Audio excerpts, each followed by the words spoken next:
have you ever wondered, like, are there rules regarding creating riches? Are there, like, specific principles that you have to apply if you desire to get wealthy? Well, I did some thinking and I figured out there are 12 rules for wealth.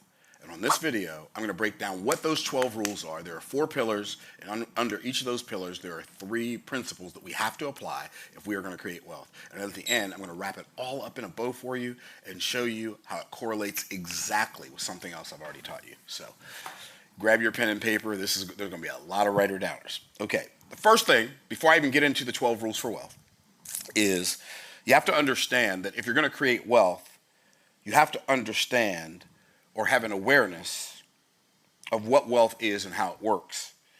And you have to understand about the nature or the essence of wealth. And the nature or the essence of wealth is this: wealth is a spiritual result. So in order for you to create wealth, you have to operate at a higher spiritual level. The essence of wealth is not mostly materialistic. The essence of wealth is not materialistic at all. And when you operate from that perspective, you stop believing the lie that money is wealth. Money is not wealth. Money is just one of the arena in which wealth manifests itself. Obviously, it's an important arena, especially if you live in a society where they are not giving away electricity and water and clothes and food, and you have to buy those things, so it would be good for you to be able to create some wealth. So, pillar number 1 is you must create a mental wealth inventory. A lot of people are talking about mental health, but I don't hear anybody talking about mental wealth. You say, what do you mean talking about mental wealth? Well, when I say mental wealth, I mean, and I've said this before, in order for you to create lack in your experience, you must first create lack in your expectation. Well, if that's true, in order for you to create wealth in your experience, you must first create wealth in your expectation. So you have to have a mental wealth inventory. And so in your mental wealth inventory, it's about raising your level of awareness to what actually creates wealth and why some people have it and some people don't. So first and foremost, principle number 1, your wealth level will be determined by the level of spirituality that you are working on when you're working. What do I mean? The level of wealth that you create will be determined by the level of spirituality that you're working on when you're working. Well, a lot of people believe that you're going to create wealth if you are working harder. But I submit to you that's only partially true. You can only create wealth by working harder if you're working harder on something that actually works. If you're working harder on something that doesn't work, working harder on what doesn't work doesn't make you successful, it doesn't make you money, it doesn't create wealth for you. So you have to work on what's working. And so instead of working to create, quote, more value, because wealth is the result of creating value, what you have to do is you have to learn how to work at a higher spiritual level. So I've taught this before, and I'll share it with you again, and that is there are 4 levels of value, and wealth is an exchange of value. That's what wealth is. Like, my ability to create wealth is going to be in direct proportion to my ability to create value for someone other than myself, right? So since that's the case, there are 4 levels of value. If I operate at the lowest levels of value, I'm going to make a very little bit of money. If I operate at the highest levels of value, I'm going to create a lot of money or a lot of wealth. So the lowest level of value is implementation. And on the implementation level, the resource that we use to create wealth we use our muscles over time. What does that mean? That means we are doing something physically. We're cleaning something, we're fixing something, we're moving something, we're lifting something, we're driving something. So we're using our muscles, we're using our physicality over a period of time that we are exchanging for somebody else's money. And we're going to make somewhere between minimum wage and maybe 40,000, 80,000. We'll call it 80,000 a year, right? Between minimum wage, 80,000 a year. Minimum wage if we're making tacos at Taco Bell, 80,000 a year if you're working on high-end luxury cars. Okay, then if you want to make more money, you have to operate at a higher spiritual level. Well, the next level is unification.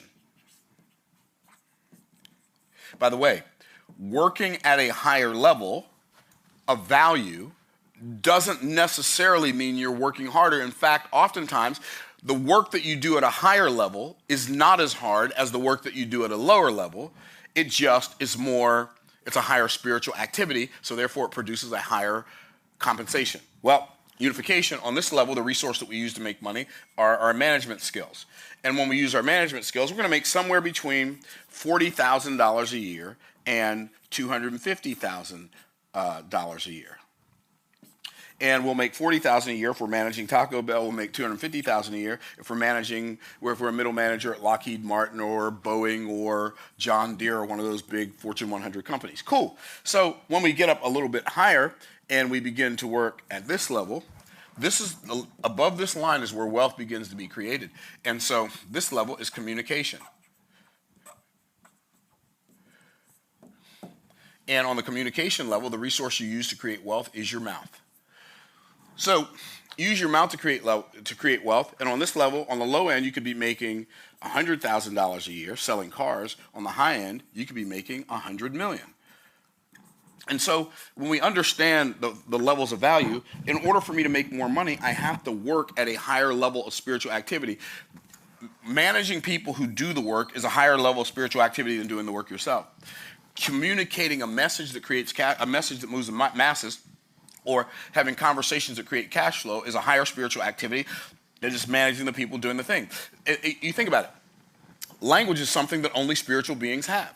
So if you want to create a higher level of wealth, you must become a better communicator. There are several ways you can become a better communicator. One is read more books. Two is to actually write more. If you will read more and you will write more, it'll help you become, like when you write something down and you think you're clear, if you want to find out if you're as clear as you think you are, take the thing you think you're clear about and write it down and then go read it and read it to someone. And if they get it, then you're clear. If they don't get it, then you're not nearly as clear as you thought you were. Okay, and then the highest level of value is imagination. And on this level, you use two resources. You use your mind and you use your money to create wealth. And on this level, you could be making anywhere on the low end from $1 million a year to, on the high end, it could be billions. Okay, so when we understand that thinking is a higher spiritual activity than talking. Talking is higher than managing people, and managing people is higher than doing it yourself. So when you operate at a higher spiritual level, operating at a higher spiritual level produces more wealth because that's the way God set it up from the beginning. Okay, I'm not going to change that. You're not going to change that. So understand that because wealth is spiritual, your level of wealth will be determined by the spiritual level that you are working on when you create the wealth. So if you're working, look at your time that you spend working. If the time you spend working, if most of that time you're spent working, you spend actually manipulating something physically, the amount of money you're going to be able to make doing that is going to be limited. Why? Because muscles are a physical resource. Time is a limited resource. When I take a physical resource and I multiply it times a limited resource, I have to get a limited output. Like the output can't be unlimited. So, but if you think about it, if I'm managing people, I'm actually getting more work done than if I did the thing myself. This is why when you build a business, when you hire people, hiring people helps you get more productivity done. Why? Because managing people is a higher spiritual activity than doing the thing yourself. And there are ways in which managing people is harder than doing the thing yourself, but it's also worth it. Okay, so you're tracking. So that's principle number one under the first pillar. Create a mental wealth inventory. So the first principle in the mental wealth inventory is this. Your wealth level will be determined by the level of spirituality that you're working on when you create it. B, the next point or the next principle is this. Your wealth is determined by your ability to create value for someone other than yourself. So you have to go out into the marketplace. You have to find a big pool of people with a really big problem, or at least a problem that they're willing to pay to solve. The bigger the pool of people and the bigger the problem, and the deeper the pockets are of the people who have that problem, the more likely I am to get wealthy in that arena. So many people, they don't evaluate the pool of people. Is the pool of people big enough? They don't ask that question. Like you start a business, you don't even ask, are there like 100 people in the world that want this? Or are there 100,000? Or are there 100 million? Or are there billions of people who would desire to have this outcome if they knew it existed?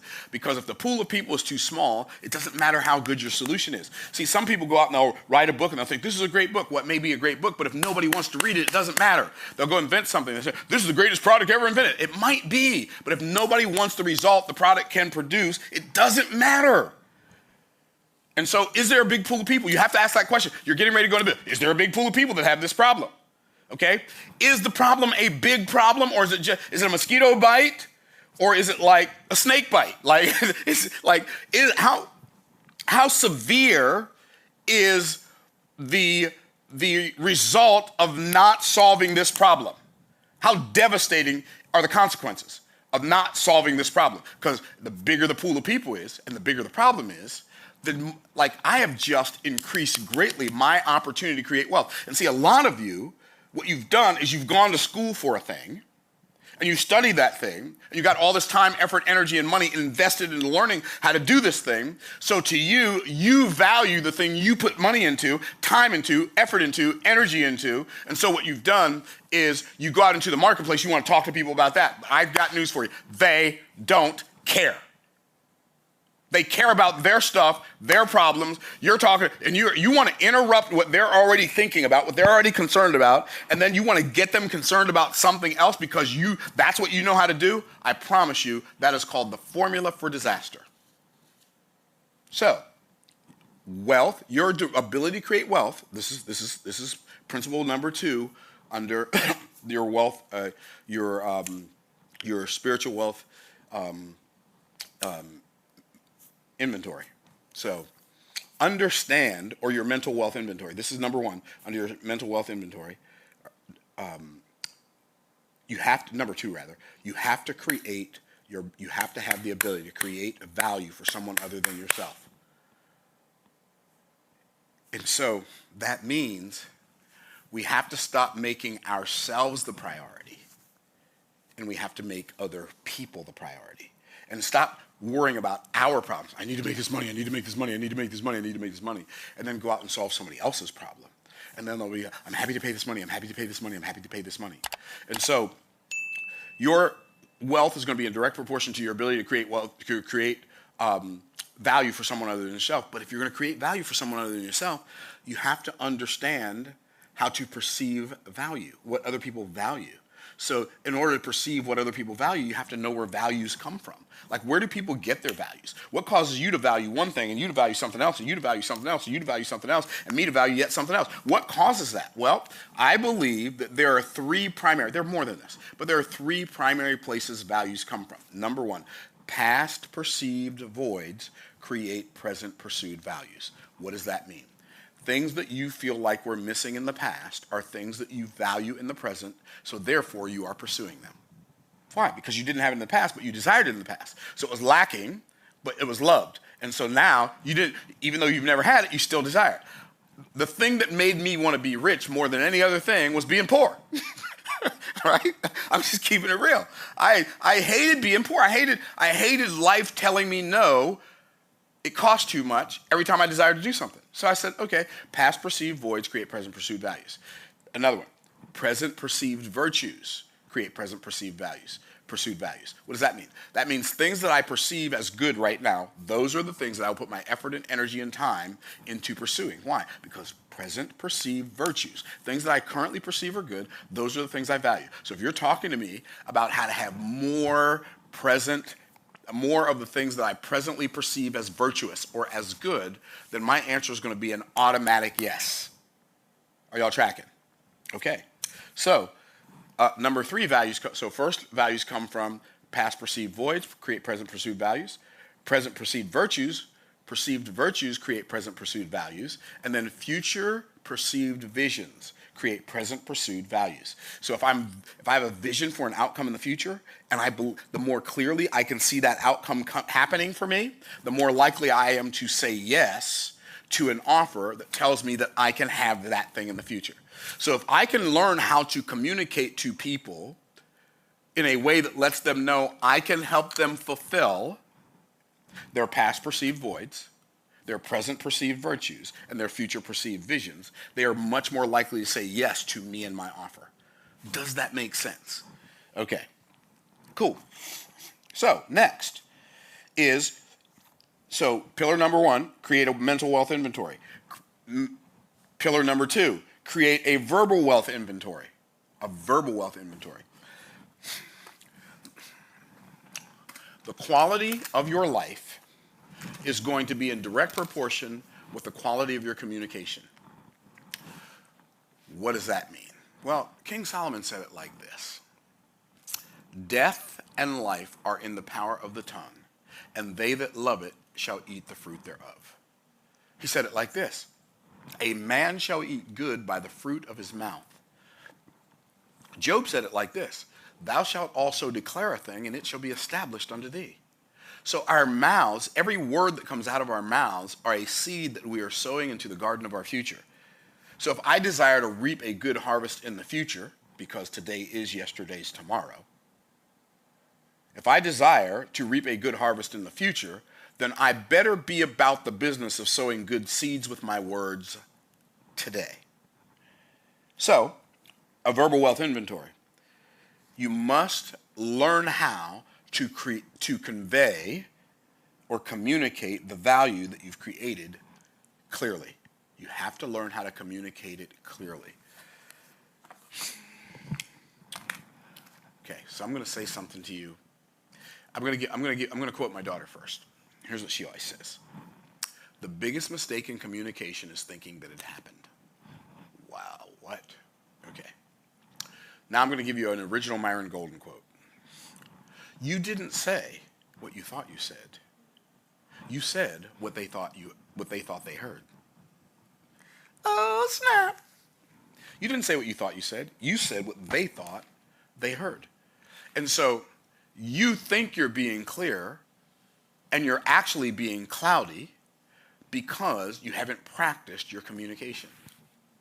If you think about professionals and amateurs in any arena, it doesn't matter if it's golf or basketball or tennis or brain surgery or chess or sword fighting, it doesn't matter. Martial art, it doesn't matter. You think about any professional, the difference between a professional and an amateur in any arena is professionals spend most of their time preparing and only a small fraction of their time performing. Amateurs spend a large majority of their time performing and a very, very small amount of time preparing. If you will learn to prepare 4 to 10 times as much time, if you'll learn to put 4 to 10 times as much time into preparation as you do to performance, you can move from being an amateur to the arena of being a professional. And guess what happens when you move into the arena of being a professional? You get paid like a professional. But if you're unwilling to prepare your words, like, I'm amazed how most people don't think, they just think they think. And most people who think they're being clear are being as cloudy as a London afternoon. Okay. Or morning, if it's more cloudy in the morning in London. It's been cloudy all day there for me when I was there. Anyway, I'm gonna let somebody else have that. So you have to get clear. And how can I get more? How can I become more clear? Read more, write more. Think like a genius, talk like a third grader. What does that mean? That means have really, really great ideas, but take those really, really great ideas and figure out a way that you could communicate it to a third grader in a way that they would say, oh, I get it. If you can't communicate on a third grade level, communicate on a fifth grade level. If you can't communicate on a fifth grade level, then just go stop working on creating messaging, because you're wasting your breath. One of the reasons you're not clear is because you are attempting to impress people with how smart you are. And I promise you, if they're impressed, they won't be impacted. But if they're impacted, they will be impressed. So instead of attempting to impress people, why don't you just go ahead and impact people with the clarity of your words? Okay. So your wealth will be determined by the level of, you must communicate with the value you've created. You must communicate it clearly, but you must also communicate the value you've created concisely. People have a lot to do. They don't want to sit there and listen to you ramble and they definitely don't want to sit there and watch you figure out what you're going to say while you're talking to them. If there's something that's painful for me, it's watching you figure it out as you go along while you're attempting to prove to me that you are an expert. Like, just put me out of your misery now, please, right? So you must communicate it clearly. You must communicate it concisely. You have to learn how to get to the point. You spend all of this time making a case. It's interesting. As I'm coaching people, I'll say, okay, when you ask a question, start with my question is, and then ask the question. And they'll say, my question is, well, what had happened was I started a business back in 2017. It wasn't the business I wanted to start, but it was the business I had to start because, and like, time out, that's not a question. Do you understand if you can't even get to the point when you're talking to a coach or an advisor or a spouse or one of your children, if you can't even get to the point then, like, how could you possibly think that you're going to go out and talk to somebody who doesn't know you and communicate a message that is going to be clear? Like, you have to be clear, you have to be concise, get to the point. If you don't know what to say, I was talking to a person who used to be one of my clients and she was an attorney. She said one of the best things that ever happened to me when I was in law school is they made us write out everything. And she said, I learned when I wrote out everything, it helped me become more clear. There's a book that's really, really good at helping people think more clearly. It's called Accidental Genius by Mark Levy. And you can find it in my Amazon storefront, MyronGoldenAMZ.com. But it's called Accidental Genius, and what it does, he teaches this concept called free writing. And he says, just sit down with a pen and a paper and write whatever comes to your mind. Don't think about it, don't edit it, don't fix it, just write. Write. And write for 5 minutes, 10 minutes, 20 minutes, an hour. He says, you will be blown away by how this practice will cause you to become more fluid in your communication and in your thinking. Okay, so you must communicate the value you've created clearly, you must communicate the value you've created concisely, and you must communicate the value you've created compellingly. The value you've created can only be conveyed compellingly if you're talking to them about stuff they care about and showing them that the value you've created is the vehicle or the bridge to get them there. If you talk about what you've created, the value you've created, if you talk about it like it is the destination, like it is the objective, like it is the outcome, what's going to happen is they're going to say something like, let me think about it.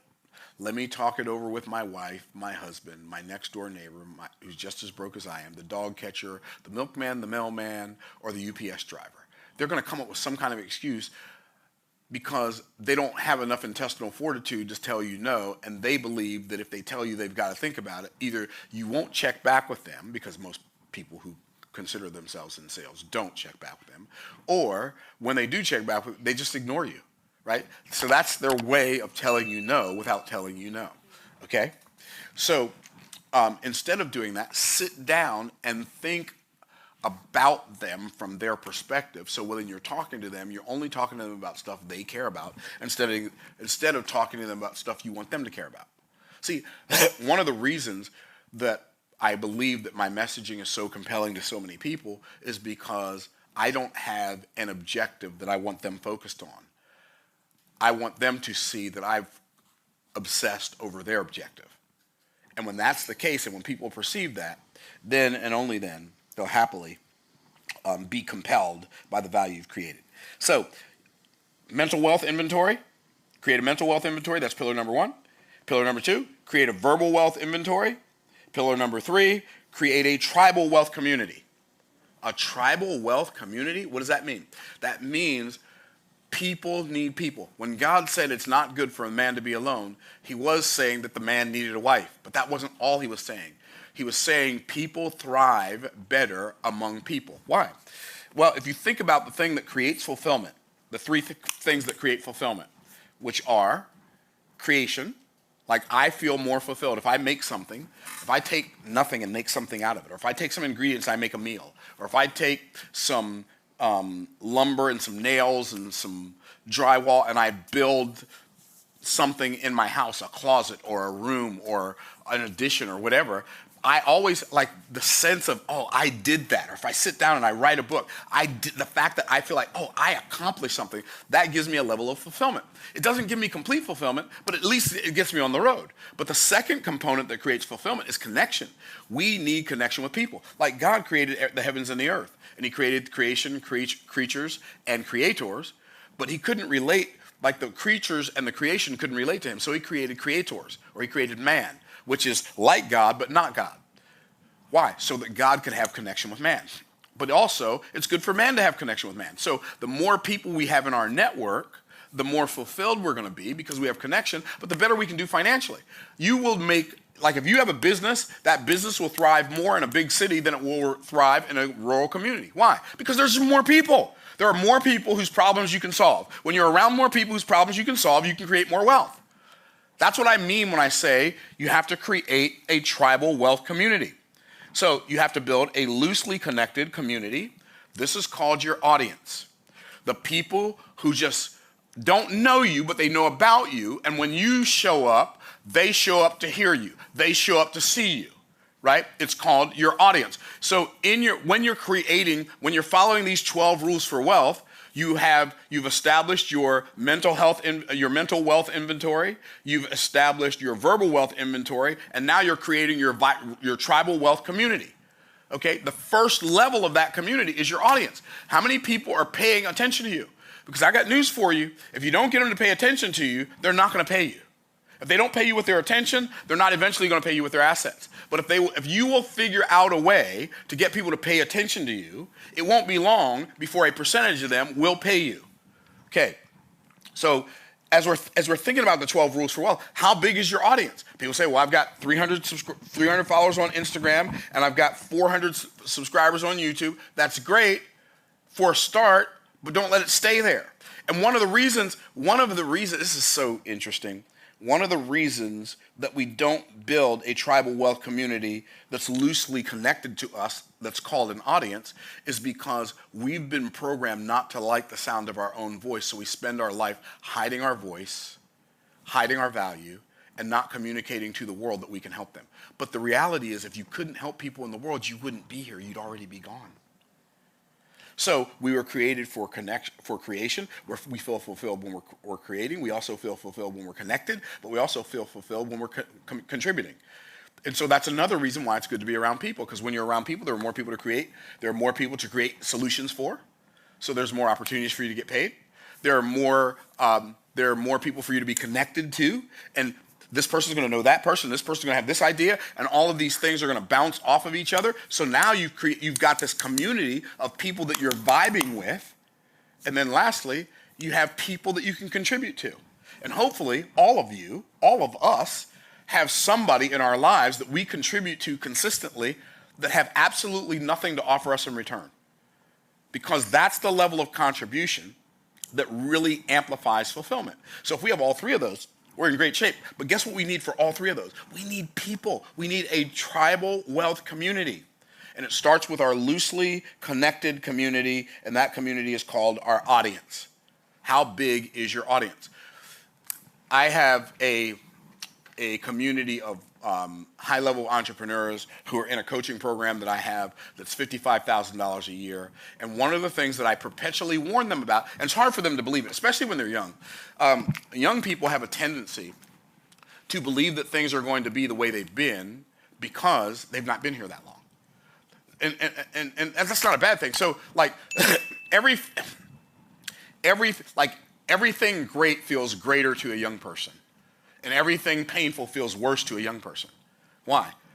Because if you think about it, if you're 20 years old, right, and you've been struggling for 10 years, you've been struggling for half your life, right? So it seems like forever. But if you're 60 and you've been struggling for 10 years, well, it ain't that deep. I mean, right? Oh yeah, I've been here before. I'll be here again, right? Right? I've been here before. It's not going to last that long, right? So you've just lived long enough to know that life happens in cycles. If things are going great when you're 20, you think they're going great because you're great. Can I get a witness? And you're like, man, I'm having all that. Like, I see all these young people making millions of dollars, and God bless them. Congratulations. Go kids, go. But they think they're successful because of them. And the reality is, oftentimes they're successful because they were in the right place at the right time with the right opportunity, and they took some action. And the action they took was not even really all that great. It was just enough to get them to a place where they thought, I have arrived. I've got news for you, regardless of age. There is no arrived. There's only the journey. The journey is the destination. Okay, so you need a loosely connected community, your audience. And then you build a more closely connected community. That's your clients. Those are the people who actually pay you with their assets. Your audience pays you with their attention. Your clients pay you with their assets. They actually pay you money because the thing that you have for them is valuable. Okay. And then you build a co-working connected community. This is your team. These are the people who help you do the things you do so that you don't have to do everything by yourself. Because if you are the chief cook and bottle washer, you are also the chief cook and bottleneck. Oh, snap. And so some of us can't get out of our own way. And the reason we resist hiring people is probably for the same reason I resisted hiring people for a long time, because I was scared. Yeah, you say, man, what do you mean you're scared? I'm like, well, I mean, our business only makes so much money, and like, I got to pay him if I'm going to hire him. If I hire him and I got to pay him, what if we don't make enough money to pay him? And then I told this person they're going to be able to pay their bills, and now I can't pay them, they can't pay their bills, and now I'm responsible for them living in the dark. Now, maybe those weren't your thoughts, but they were definitely mine. And I remember, like it was yesterday, I was playing golf with David Mitchell, great friend of mine, and he had a really successful business. His business was like crushing it, like way more than mine. I was like, David, how many employees do you have? He said, I don't know. He's really relaxed. I don't know, probably 60 or 70. I said, doesn't that make you nervous? He got even more relaxed. Like, what's this brother? And he said, nah. His wife's name is Charlotte. He said, nah, Charlotte and I have been praying for years that the Lord would give us a business so we could hire good Christian people so they could feed their babies. Like, and I'm thinking to myself, what? Like, who thinks like that? Right? And I was like, okay, so clearly there's something I haven't learned yet. Right? And David was so consumed with creating opportunities for other people that he was like, nah, having 60 or 70 people on my payroll doesn't make me nervous.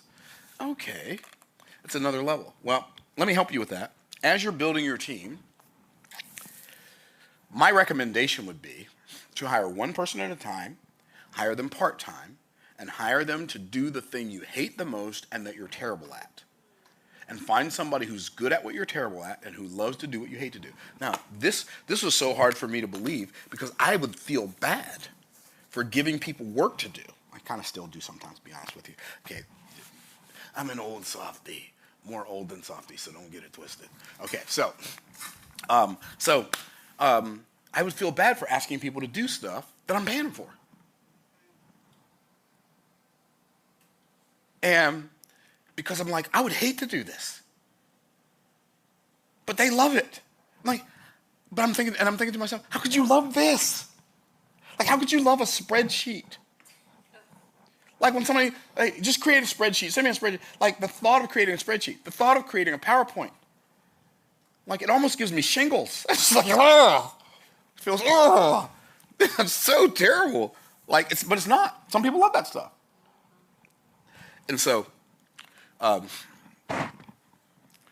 you have to build a team. So hey, for some of you, you know who it is? You need to hire a housekeeper 1 day a week. Come in and clean your house. It'll free up so much mental bandwidth.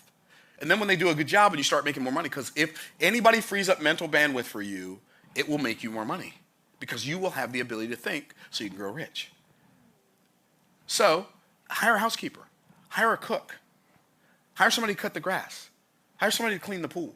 Whatever the thing is that you hate to do, that you have to do. Like, I'm good at working on cars, but I don't do it. In fact, I don't have a toolbox because I might be tempted to work on something.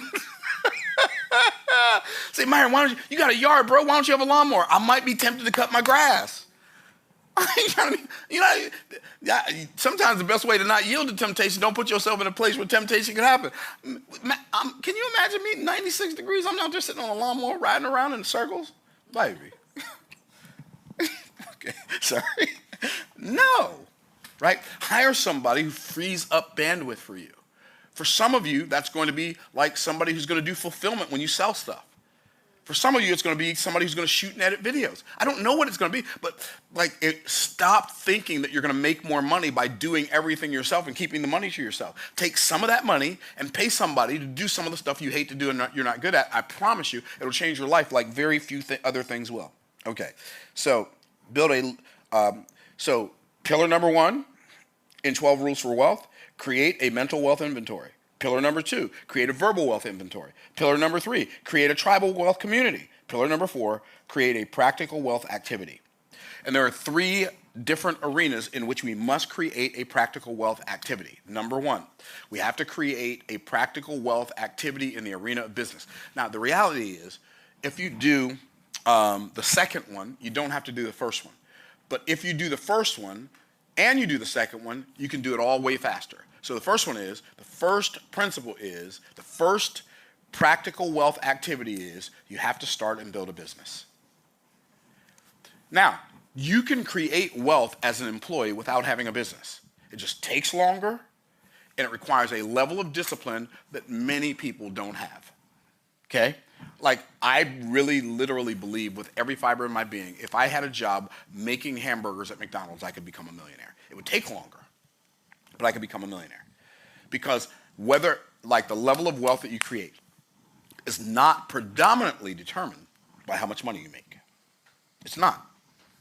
I'll get to that when I get to principle number 2. But principle number 1 is you must have good business practices. You got to start a business.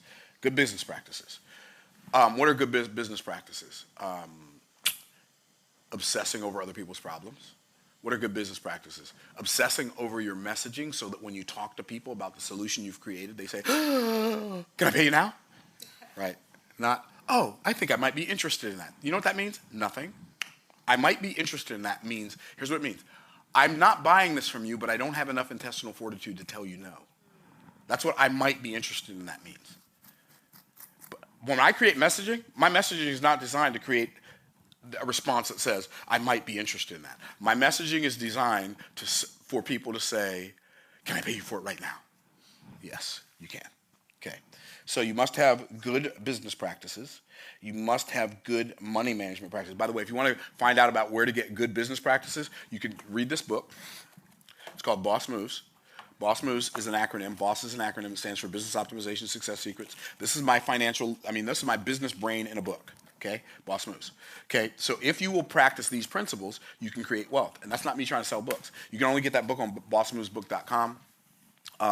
Or you can attend the Make More Offers Challenge. You see behind me it says Make More Offers Challenge. If you attend the Make More Offers Challenge, I spend 5 days teaching you how to have good business practices. Lead generation practices on day 1, core product offers on day 2, premium value offers on day 3, continuity offers on day 4, and then putting it all together on day 5. Like, that's what I show you in the Make More Offers Challenge. So if you go to makemoreofferschallenge.com, you can sign up and learn how to create some of these great business practices. Okay, and some people who are watching this right now are thinking, oh, he's just trying to sell books in the challenge. Okay, then don't buy the book and don't buy the challenge. Like, there's no compulsion in anything I'm saying. I'm just making you aware.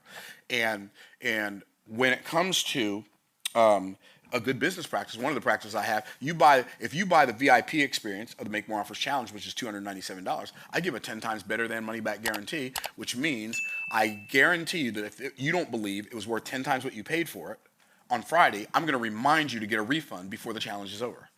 What? Yes. Why? Because it's a good business practice to not take people's money unless they feel like they've gotten more value than the money they paid.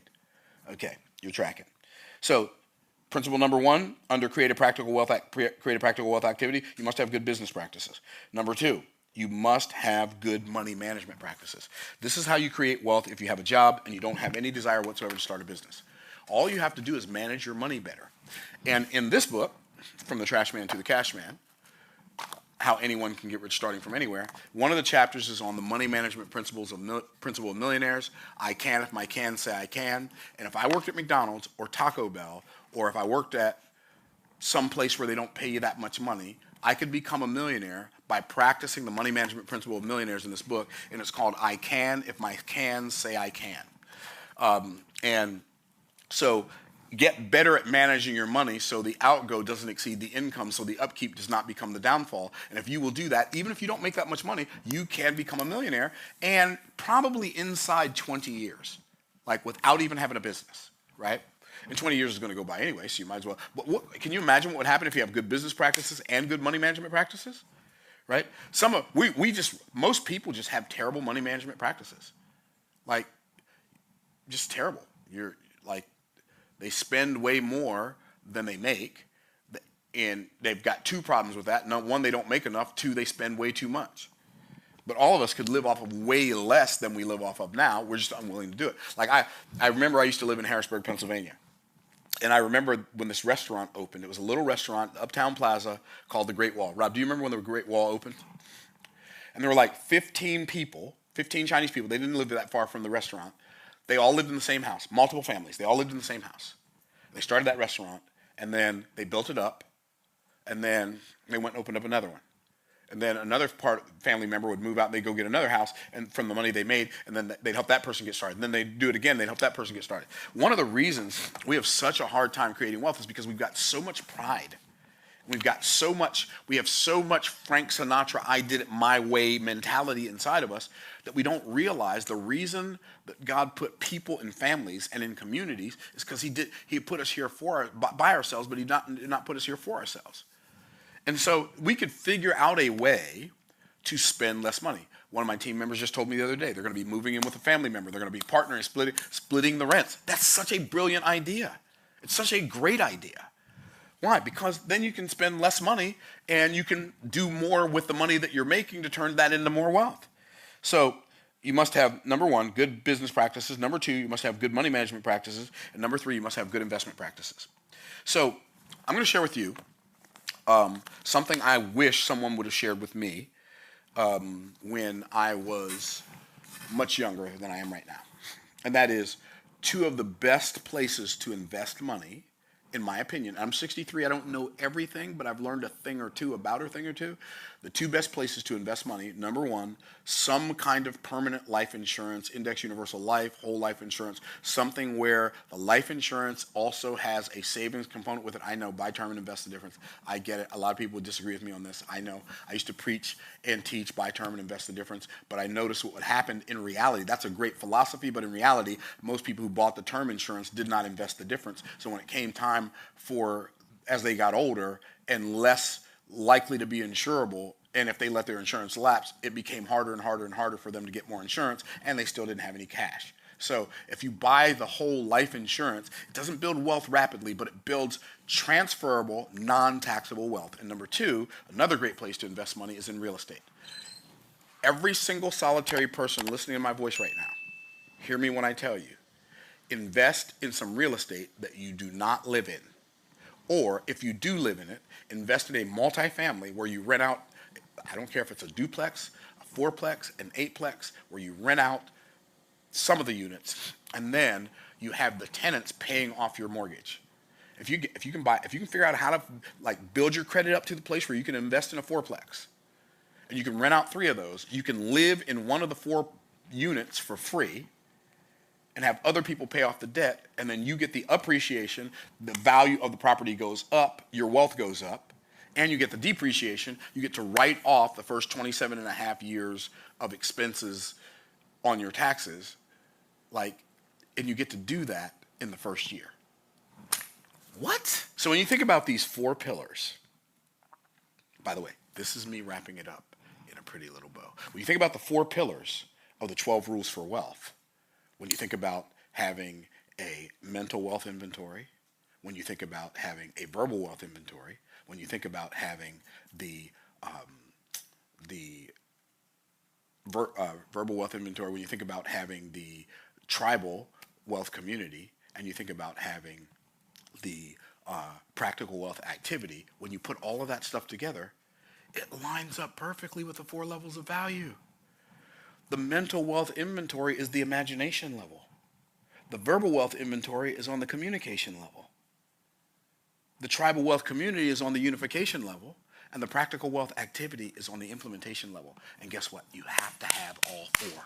So when you combine that together, then congratulations. you've stepped into the arena of wealth. And now it's time for you to get playing.